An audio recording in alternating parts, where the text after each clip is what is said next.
성숙에 대해서 한번 생각해 보려고 해요. 여러분, 사춘기 때 가장 많이 들어가는 말이 무엇인 것 같아요? 여러분이 어른들 하시는 말씀이 뭐라고 얘기하면 내가 뭘 알아? 이런 엄마가 야, 크면 다 알아.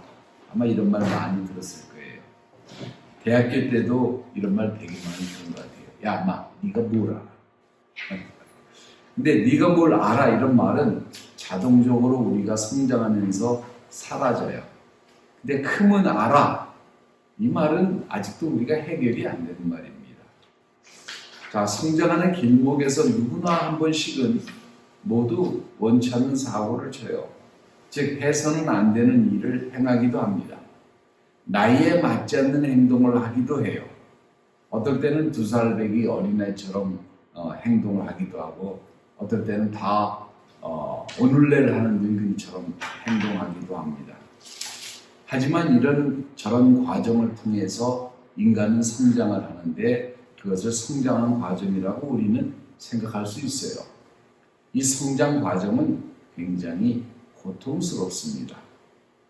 자, 새로운 시도를 해보다가 깨지고 터지고 그 과정을 통해서 이런 거구나 라고 하는 것을 좀 더 배우기 시작을 해요. 자, 믿음도 성숙해지기 위해서 때로는 우리가 불편한 길은 혹은 불확실한 길을 걷기도 합니다. 자, 문제는 우리가 어떻게 성숙한가, 이것이 항상 문제예요. 어떻게 성숙해지는 것인가? 어떻게 하면 어제보다 오늘이 나은 사람이 될 것인가? 교회를 10년 다녔어요. 그러면 믿음이 10년짜리 믿음이면 성장해야 되는데 10년 믿음을 믿은 사람이 정말로 정말 더 성숙하고 20년 믿은 사람이 더 성숙했느냐? 그건 아닌 것 같아요. 제가 목회를 하면서 사람들을 이렇게 보니까 10년 정도 되면 이제 교회 사정 잘 알아요. 이 교회는 어떻고 저 교회는 어떻고 소문이 이렇다더라 저렇다더라. 교회의 어떤 그런 사정과 소문은 잘 아는데 하나님의 말씀을 더 깊이 알고 하나님과 더 깊은 교제를 하고 하나님과 더 깊은 동거하는 삶에 들어가는지는 굉장히 의심스럽습니다. 어떻게 성숙해지는가? 어떻게 우리는 성장하는가? 흰머리가 성성해지면은 우리가 성장해졌다는 말일까요? 자, 이것은 늙어간다는 말이지 성숙과는 무관한 말입니다. 사람이 나이가 먹으면 성숙해지는 것과 동일한 말로 생각할 수도 있지만 사실은 완전히 별개의 문제이기도 해요. 여러분이 작년보다 올해 더 성숙해졌다고 하는 것을 어떻게 압니까? 12살 더 산 것이 여러분의 영적 성장을 가지고 왔습니까? 우리는 모두 그냥 자연스럽게 늙어갑니다. 그러나 성숙해져 가는가는 한번 우리가 생각해 봐야 되는 문제예요. 하나님께서는 우리에게 명령하신 것이 뭐냐면 성숙해져라 이거예요. 성장해라 이겁니다. 주님께서 우리 한 사람 한 사람을 하나님의 가정으로 입양시키시고 지금부터 영원토록 함께 하시려고 하십니다. 자, 문제는 그럼 우리가 하나님과 함께하는 가운데 당연히 1년 하나님과 함께한 사람보다도 10년 함께한 사람이 10년 함께한 사람보다도 20년 함께한 사람이 성장하고 하나님께 더 가까이 가야 정상인데 그렇지가 않은 경우가 되게 많아요. 차라리 하나님을 막 믿은 사람은 정말 뜨겁고 은혜가 있는데 반해서 교회 10년, 20년 다니고 장로나 이렇게 교회 지도자라 이렇게 얘기하면 슬슬 골치가 아파지기 시작합니다. 왜 이런 일이 생기나요? 우리가 성장해야 합니다. 히브리서 5장 12절과 6장 3절에 보니까 때가 오래므로 너희가 마땅히 선생이 될 터인데 너희가 다시 하나님의 말씀의 촉구가 무엇인지 누구에게 가르침을 받아야 할 것이니 젖이나 먹고 단단한 식물을 못 먹는 자가 되었도다. 대저 젖을 먹는 자마다 어린아이니 의의 말씀을 경험하지 못한 자요 단단한 식물은 장성한 자의 것이니 저희가 지각을 사용함으로 연단을 받아 선악을 분별하는 자들입니다. 그럽니다. 지금 주님께서는 미성숙한 사람들 때문에 지대한 관심을 가지고 계십니다. 하나님의 말씀의 촉구가 무엇인지 알지 못하고 다시 배워야 한다는 것을 가만히 보면 교회에서요, 이걸 계속 반복하는 것 같아요. 우유나 마시고 단단한 음식을 소화시킬 수가 없어요. 그러니까 매일 아기들만 먹는 음식을 먹는다면 이거 큰 문제인데, 이 크리스찬 커뮤니티에서는 이거 이유식을 죽을 때까지 하시는 분이 상당히 많다는 사실입니다. 단단한 음식은 교회에서 아마 맛을 본 적도 없을 거예요. 없을 겁니다. 자, 부모로서 어떻게 되겠어요? 걱정이죠. 미국에서 여러분 유아용 음식을 어린아이들을 위해서 파는 것보다 늙으신 분들을 대상으로 판다는 것을 여러분 알고 계세요? 모르셨죠? 늙어갈수록 어린아이 같아져가지고 소화 능력도 떨어지고 몸이 쇠퇴해지고 정상적인 음식을 소화하지 못해서 생기는 현상이에요. 그러니까 노인분들이 이유식을 드십니다. 자, 이것은 육신적인 현상에서 끝나야 되는데 이것이 영적인 현상이라고 한다면 우리는 아주 심각한 상태 속에 놓여 있다는 사실을 부인할 수가 없어요. 여러분은 어떤 부류에 속하십니까? 주님께서는 여러분이 매일같이 하나님 은혜 가운데 성장하기를 원하시는데 여러분은 과연 어떤 언저리에 계시나요? 히브리 그 저자는 구약 시대의 쌓임과 희생 제물을 지금 얘기하고 있어요. 그래서 지금 이것을 넘어서서 신약 시대로 가야 한다고 지금 얘기를 하고 있습니다. 복음을 들었다라고 한다면 우리는 그 들은 복음에 응답을 해야 된다고 하는 사실이에요. 그 응답하는 사람들은 어떻게 합니까? 성장해질 수밖에 없어요. 다른 말로 하면은 기초반, 믿음의 기초반을 넘어서 여러분의 전반적인 믿음 생활에 말씀의 근거가 된 삶을 살아야 되는데 말씀을 깊이 있게 연구하는 거 이거 굉장히 불가능한 것 같아요. 아마 교회 다니시는 분들이 성경을 한 번도 안 읽으신 분들은 상당히 많으신 것 같더라고요. 자, 이 말씀이 정말 그러한가 하고 그 말씀을 자세히 보고 있는가 이거예요. 하나님과 기도하며 날마다 진심으로 마음을 열고 교제하고 있느냐 이거예요. 그리고 1년 후에 2년 후에 어떠한 모습으로 내가 변하게 된 것인가 살펴보는 재미도 솔솔하지 않겠어요? 자, 그렇다면 우리가 성장했는지 성장하지 않았는지 우리가 어떻게 스스로 알 수 있을까요? 외면적으로는 우리가 나이 먹는 것을 사진 찍으면 금방 합니다. 맨날 내가 거울을 봐서 나이를 먹는지 안 먹는지 잘 몰라요. 근데 사진을 딱 찍으면 어떤 이제 나이 먹은 사람이 딱 서 있는 것을 금방 표시가 나요. 자, 영적인 성장은 어떻게 우리가 알 수 있을까요? 여러분 그거 아십니까? 우리는 자동차는요, 가다가 문제가 생기면 쓰니까 문제가 안 돼요. 근데 비행기는 공중에 떠 있기 때문에 운항하기 전에 항상 체크포인트라는 것을 해서 점검을 합니다. 그래서 모든 기능이 다 펑션이 되는지 안 되는지 안전 운행을 위해서 이것을 항상 해요. 여러분은 영적 삶을 살아가기 위한 여러분의 영적 상태를 점검을 해야 됩니다.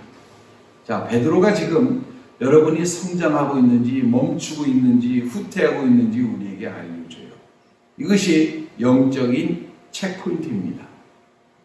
지금 여러분이 무엇을 하고 있는지 살펴볼 수 있는 준비한 요소가 될 것입니다. 베드로전서 3장 8절과 12절에부터 마지막으로 말하노니 너희가 다 마음을 같이하여 채우라며 형제를 사랑하며 불쌍히 여기며 겸손하며 9절 악을 악으로 욕을 욕으로 갚지 말고 도리어 복을 빌라 이를 위하여 너희가 부르심을 입었으니 이는 복을 유업으로 받게 하려 하십니다. 10절 그러므로 생명을 사랑하고 좋은 날 보기를 원하는 자는 혀를 금하며 악한 말을 그치며 그 입술로 쾌유를 말하지 말고 11절 악에서 떠나 선을 행하며 화평을 구하며 이를 쫓으라.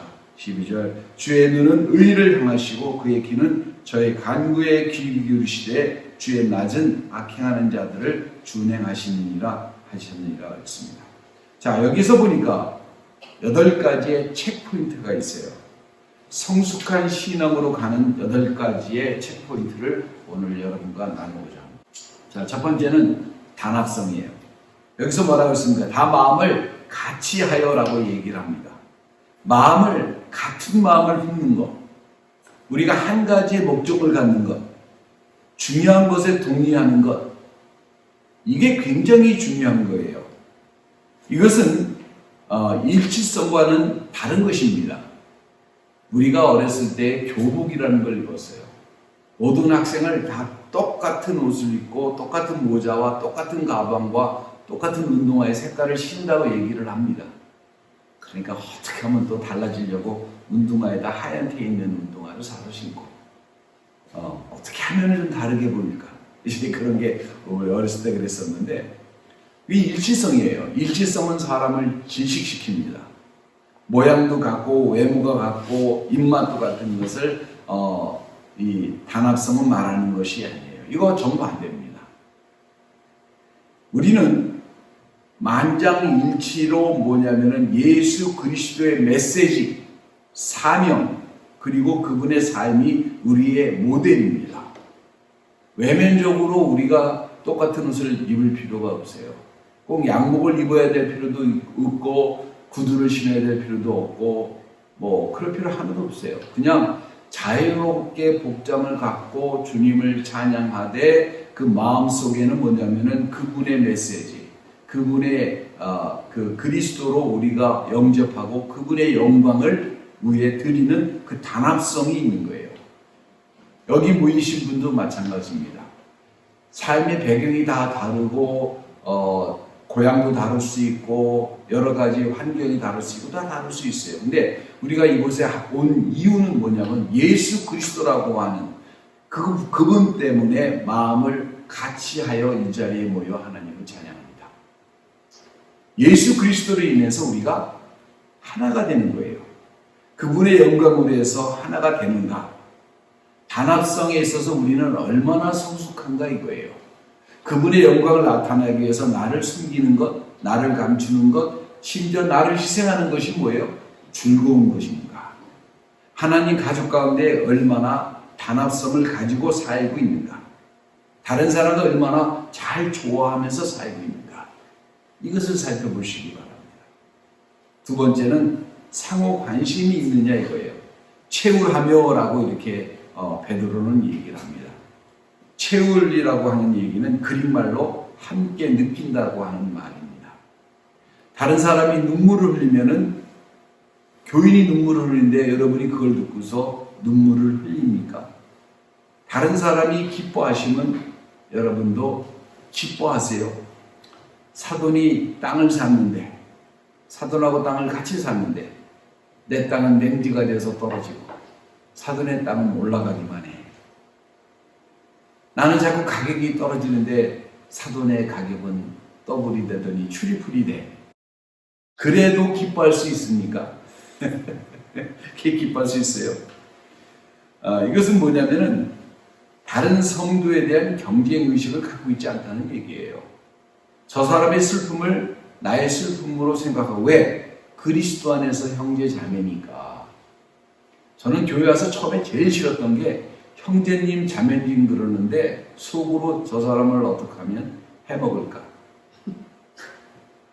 이런 마음으로 형제님 자매님 그러는데 그 말을 들으면서 처음에는 좋았는데 그들의 속을 아니까요. 그런 말을 할 때마다 속에서 부딪혀요. 정말 몸서리가 쳐지고 교회를 떠나고 싶은 마음이 굉장히 많았어요. 그런들의 이중성을 볼 때마다 왜 저렇게 행동하고 저렇게 말하고 왜 부끄럽지도 않나? 저 사람들은 과연 믿나? 라고 하는 퀘션이 자꾸 떠오를 수밖에 없는 거잖아요. 그죠? 서로 로마서 12장 15절과 16절에 즐거워하는 자들로 함께 즐거워하고 우는 자들로 함께 울라. 서로 마음을 같이 하며 높은 데 두지 말고 도리어 낮은 데 처하며 스스로 지혜 있는 체 하지 말라. 이렇게 얘기하는 거예요.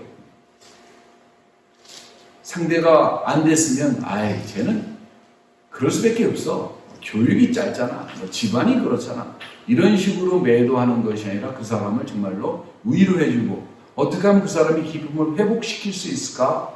우리가 함께 기도해주고 함께 아파해주고 이런 말이 필요하지 않아요? 이런 마음이? 여러분 왜 요새 이단이 성한 줄 아세요? 이단 교회 가면 적어도 외면적으로 이런 척을 해요. 그러니까 이단을 가는 거예요. 왜 우리가 함께 지역교회를 섬기는 것에 대한 이유는 사실은 바로 이런 것이 큰 거예요. 옆 사람이 잘 되는 것을 함께 기뻐하고 잘못되면 함께 고통스러워해야 합니다. 왜? 우리는 그리스도 안에서 한 가족이에요. 영적인 가족이에요. 두 번째 체크포인트에서 여러분의 수준은 무엇입니까? 다른 사람과 함께 느끼는 감정이라는 것이 있나요? 다른 사람이 아파하는 곳에서 아이 저럴 줄 알았어. 한번 당해야 된다니까 라면서 고소해합니까? 당연한 거야 이렇게 생각합니까? 아이 그럴 줄 알았어. 저거 잘 됐다고 목에 뻣뻣하게 힘주더니 망했대. 아이고 속이 다 시원해. 이런 만 가지고 사세요? 예.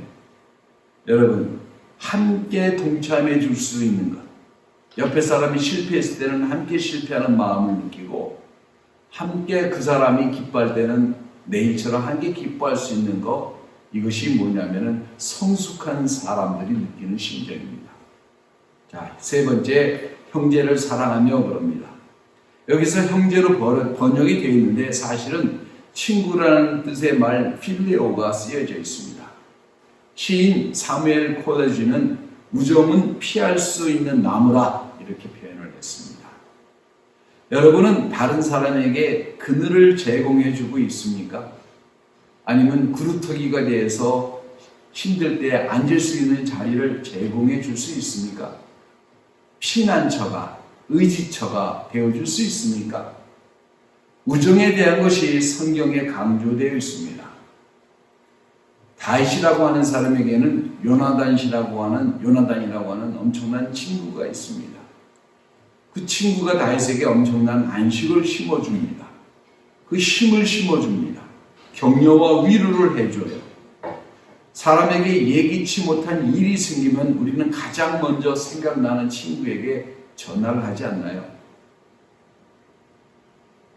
위급할 때 전화할 곳이 없다면 그 사람은 정말 외로운 사람이겠죠.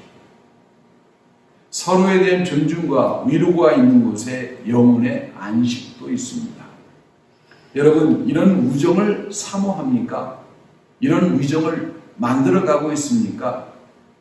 그러려면 여러분이 정말로 먼저 다른 사람에게 요나단 같은 사람이 돼야 돼요. 왜 나에게는 그런 친구가 없는가? 여러분 탄식하십니까? 여러분이 그런 사람이 돼야 돼요. 그래야 다윗 같은 친구가 생기지요. 네.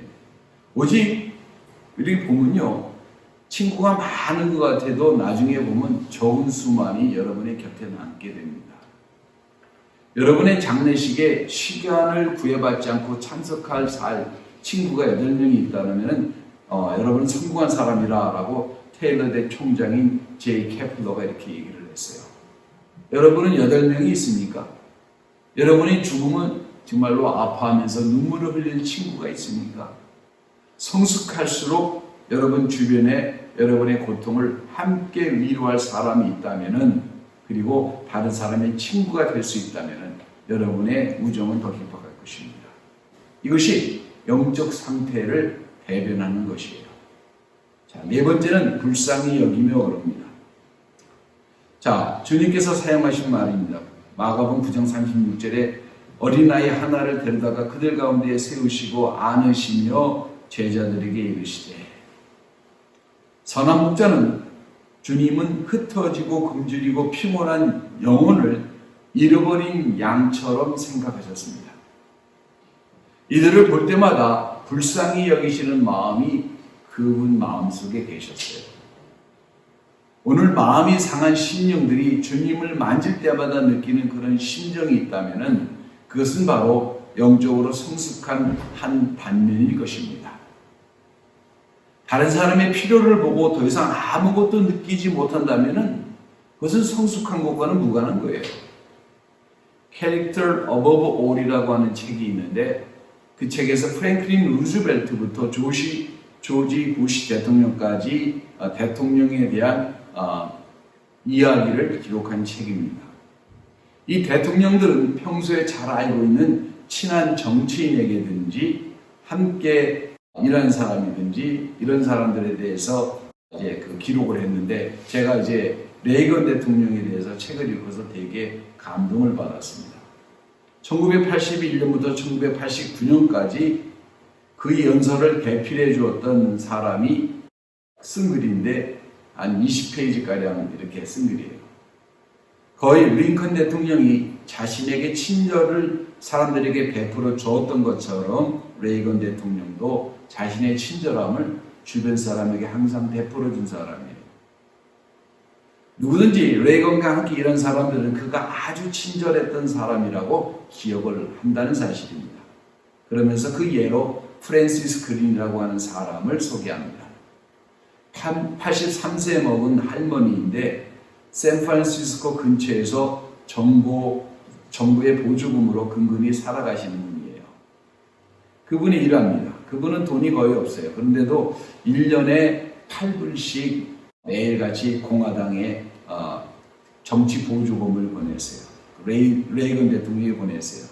그랬더니 백악관에서 편지가 왔는데 기금 조성에 협조해서 고맙다고 초청장이 온 거예요. 근데 그 편지를 자세하게 보면은 돈을 좀 더 내라는 뜻이지 다른 뜻이 아닌데 이 분이 그것을 이해하지 못하고 그 편지를 가지고 백악관이 자기를 초대한 것을 굳건하게 믿고 돈을 모아가지고 한 푼 두 푼 모아가지고 백악관에서 가기 위해서 싼 비행기를 타가지고 마침내 백악관까지 오게 된 것입니다.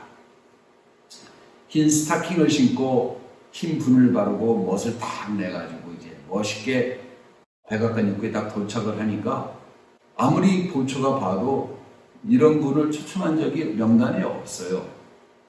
그러니까 이 명단이 없는데요. 그러니까 그녀가 들어갈 수가 없었습니다. 프랜시스 그린 여사는 막 그 앞에서는 가슴이 막 무너지는 그런 아픔을 느꼈어요.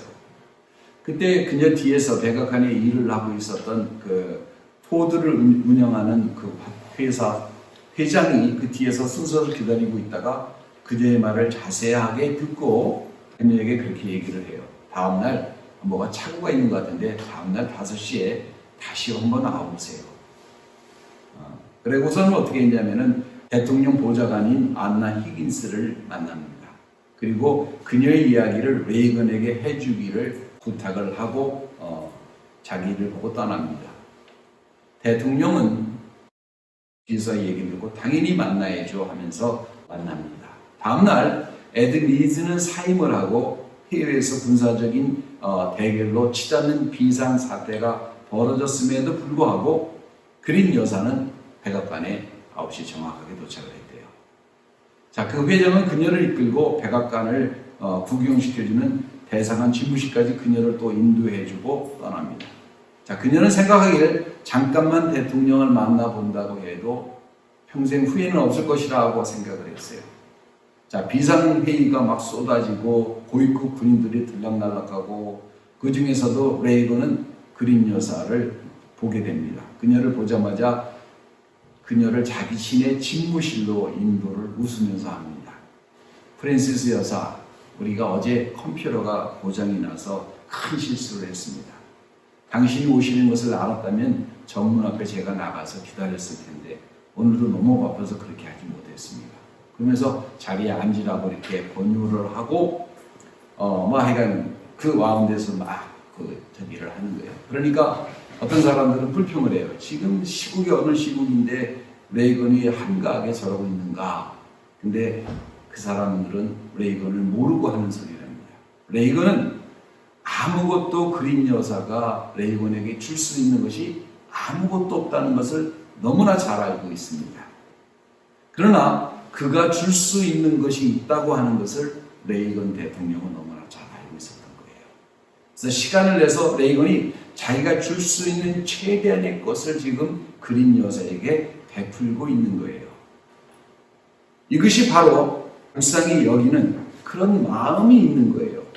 지금 이 하이텍 시대에 우리의 삶이 다른 사람에게 타치되지도 않고 주변에 서로 신경 쓰지도 않는, 주변에서 강도를 당하든지 강간을 당하든지 살해를 당한다고 할지라도 나에게만 해를 끼치지 아니하면 크게 신경 쓰지 않는 그런 시대 속에 우리가 살고 있지 않습니까?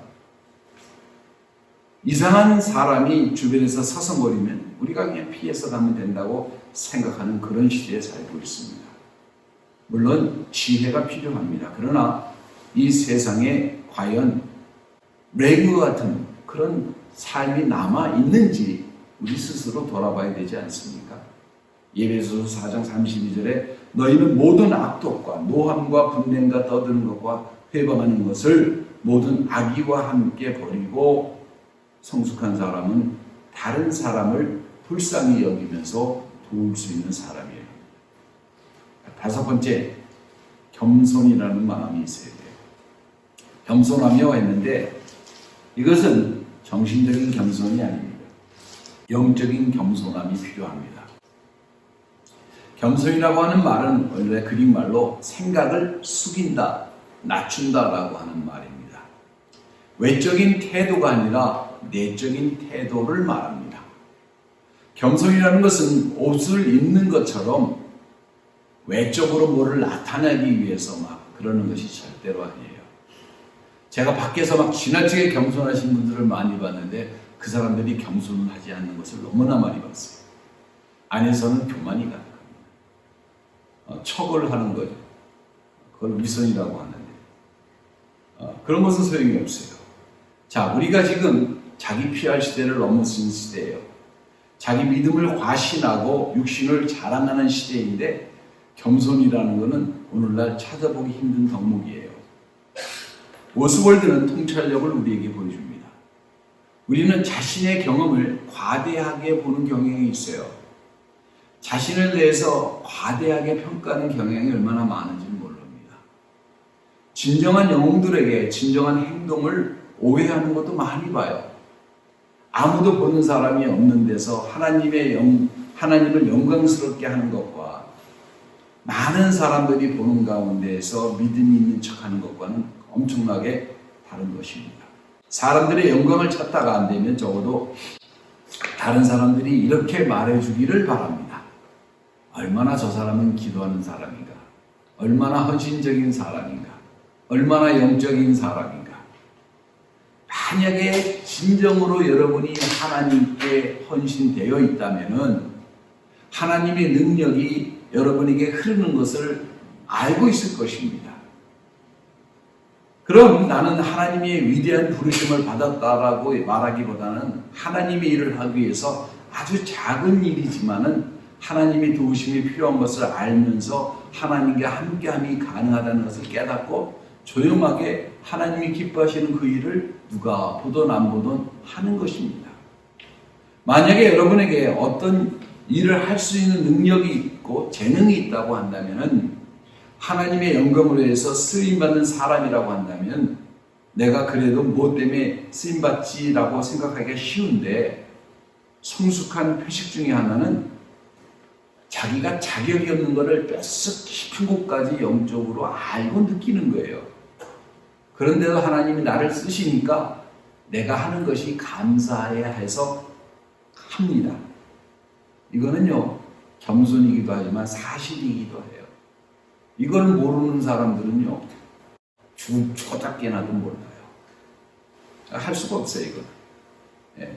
여러분에게 하나님을 섬길 수 있는 자격이 있습니까? 하나님의 자녀가 될 수 있는 자격이 있습니까? 하나님을 나의 아버지라고 부를 수 있는 자격이 돼요. 여러분은 모르겠어요. 저는 자격이 안 됩니다. 그런데도 하나님이 저를 부르셔서 하나님의 자녀 삼으시고 하나님과 교제할 수 있게 해주시고 하나님이 인도해 주시고 이런 것이 너무나 감사한 거예요. 이것이 어떤 사람은 뭐 자기가 대단한 일을 한 것처럼 생각을 해요.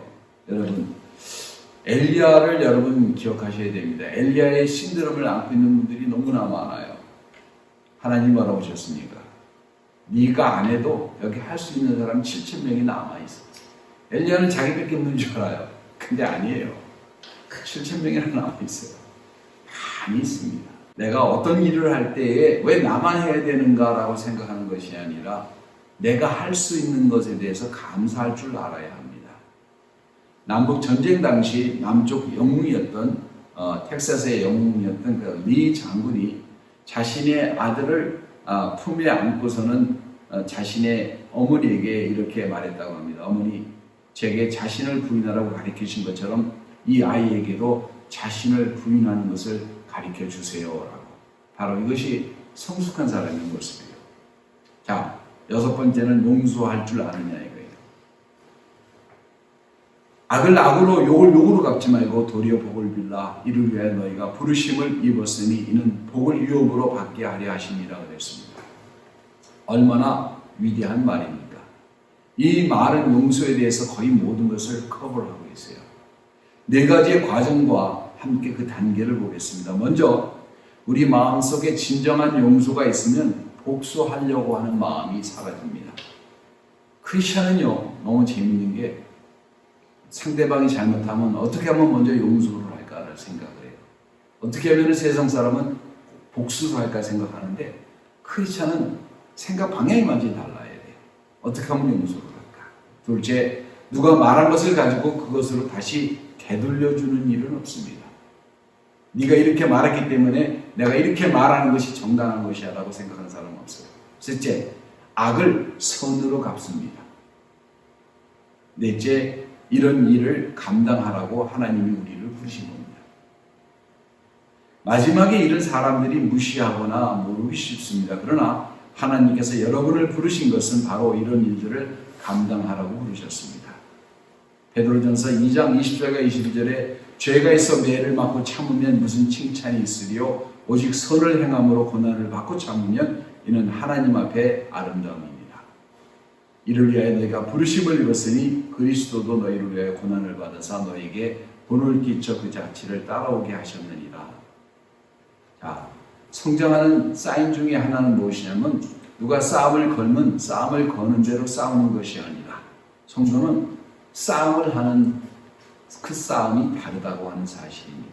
방법도 달라요. 우리는 선한 싸움을 합니다. 악을 품고 주먹을 꼭 쥐고 기습의 기회를 노리고 이렇게 싸우는 것이 아니라 악을 악으로 갚지 아니하고 그 사람을 불쌍히 여기고 긍휼히 여기고 복을 빌어줍니다. 이것이 성숙의 표시예요.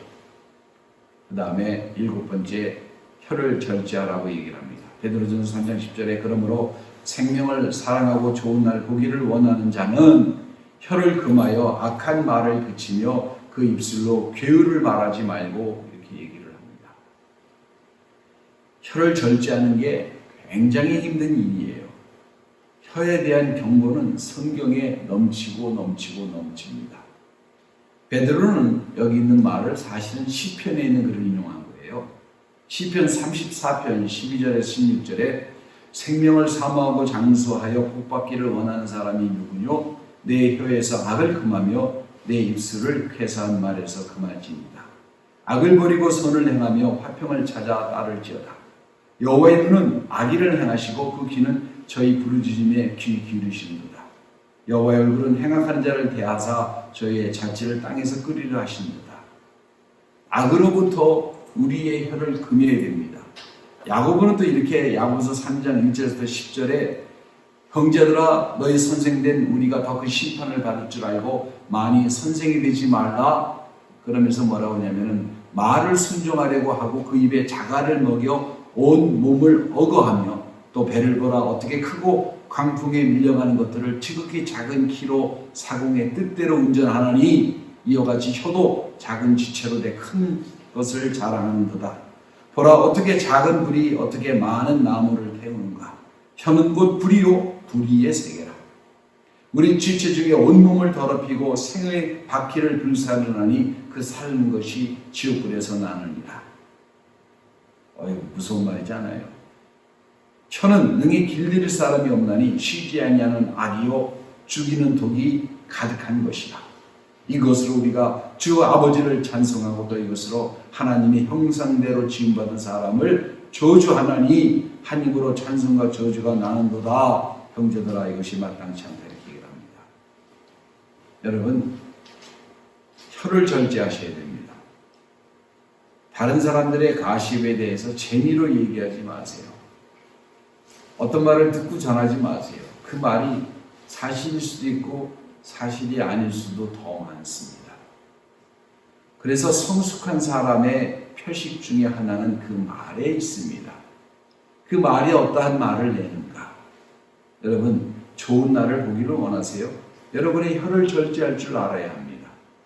인생이 더 가치 있어지고 행복해질 것이에요. 더 쉬워질 것입니다. 하나님은 여러분의 혀를 절제하는 것을 원하시고 여러분은 그것을 위해서 기도하시면서 항상 생각해야 됩니다.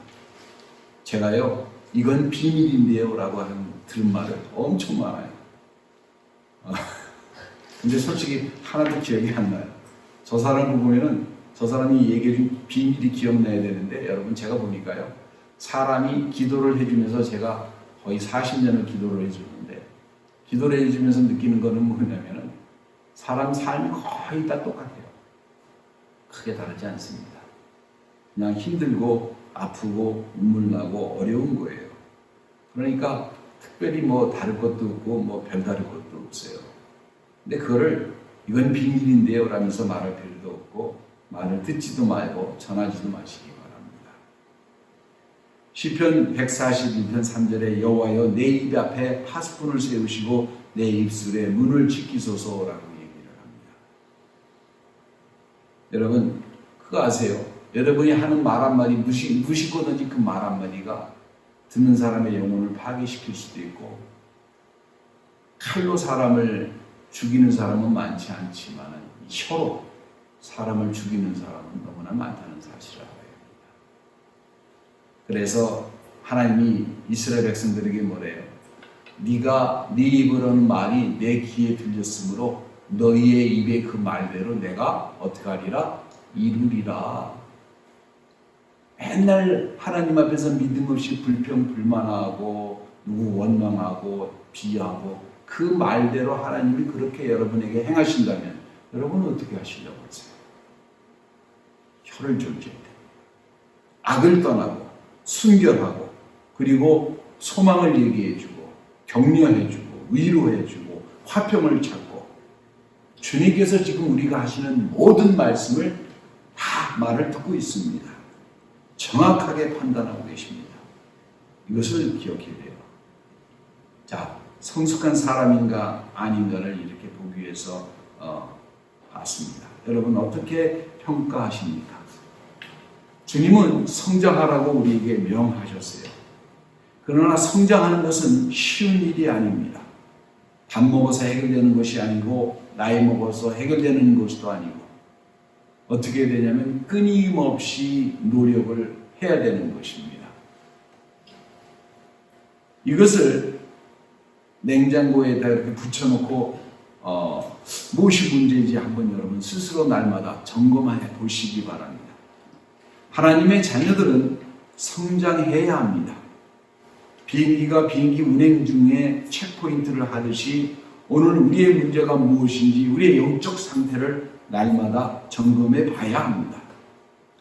막연하게 금식 한번 하면 내가 굉장히 하나님한테 가까이 간 것 같고 내가 좋은 일, 착한 일 한번 했다고 싶으면 내가 굉장히 선한 사람이고 착한 사람인 것처럼 생각하고 이런 거 가지고는 안 되는 거예요. 여러분의 문제가 무엇인지 영적인 상태를 객관적으로 점검할 표가 필요합니다. 막연하게 생각하는 것이 아니라 나를 이렇게 하면 내가 거룩해진다고 생각하는 것이 뭐냐면 사실은 여러분이 생각하는 것 전부 다른 거겠죠. 그죠? 이런 게 여러분을 거룩하게 만드는 것입니다.